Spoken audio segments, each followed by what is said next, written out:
Welcome to the France 24 Observers, the show that's based on our network of ordinary people who are our eyes and ears around the world.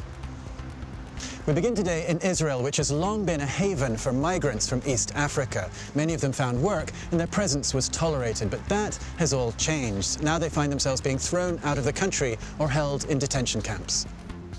The migrants held demonstrations for several days. Sometimes 5,000 came out, sometimes 10,000, and it's not going to stop. I'm 24 years old and I've been in Israel for 6 years, working in 5-star hotels. I come from Eritrea, a country which is a dictatorship. When I arrived in Israel in 2008, I got a work visa. Here it is. But when I tried to have it renewed, they didn't extend my right to work. It was okay because the hotels kept employing me all the same. But now they've changed the law. They want to put us in camps. I went to ask my visa to be renewed on the 26th of December, and they refused. They said I had to go to a camp. They tell us we're allowed to go out during the day, but it's in the middle of the desert. If you miss a single roll call, you're put in prison. Well, the camp is already pretty much a prison anyway. And why do I have to be in a prison? I'm not a criminal. I've spent my whole life living in prisons. First Eritrea, then Sudan, and I don't want to be in a prison now. The law that Solomon mentioned allows Israeli authorities to detain illegal immigrants for up to a year without trial. It has been strongly criticized by the United Nations.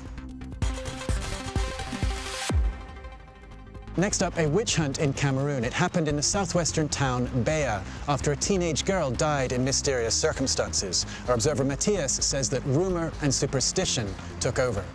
It all began when a teenage girl died after she consumed something poisonous. The young people in the neighborhood were convinced it was an act of witchcraft, that the girl had somehow been manipulated into eating the poison. She was 17 years old. The next thing that happened is that a man came out into the street with a Bible in his hand. He was called Joseph, apparently. He started saying he was part of a religious sect. He listed the names of other people in the neighborhood he said belonged to the sect. And then it was a night of Friday, January the 3rd, the local people decided to attack the people he had listed.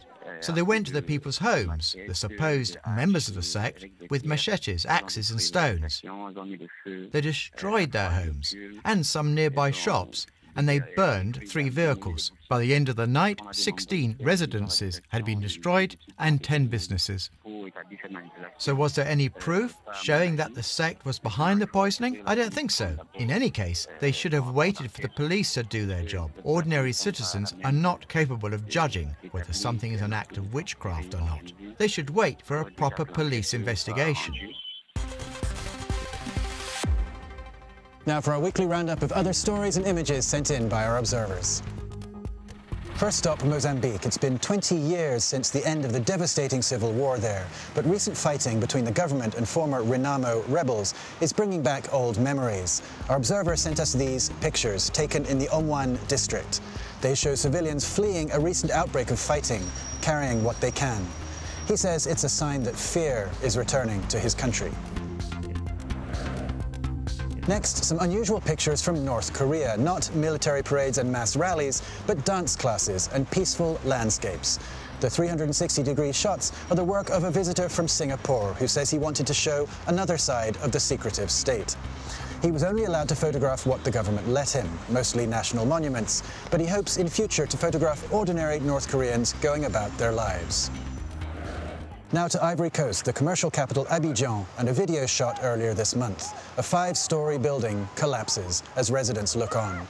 Most had left the building after it started wobbling a week earlier, but several people were injured.